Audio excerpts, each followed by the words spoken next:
Longest time, the revenge button has been memed upon that it is like the most useless button in Clash of Clans, because every time you would try and revenge, your opponent would have a shield or a guard. That is no longer the case. Since you can attack through the new magic shield, yes, it's a clone of the base, but that means the revenge will be open.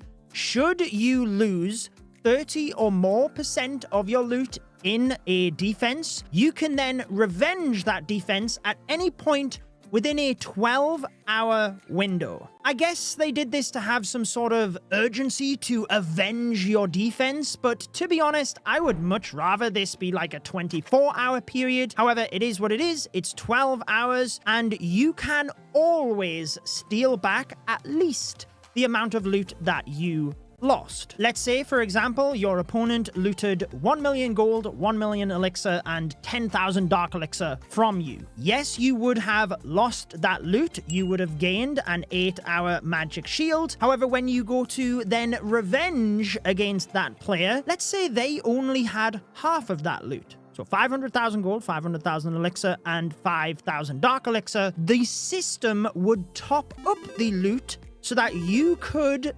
revenge and get back the loot that you had lost. Should the player have more loot than you lost, well then you might actually get a profit, but you will always be able to loot back at least what you lost.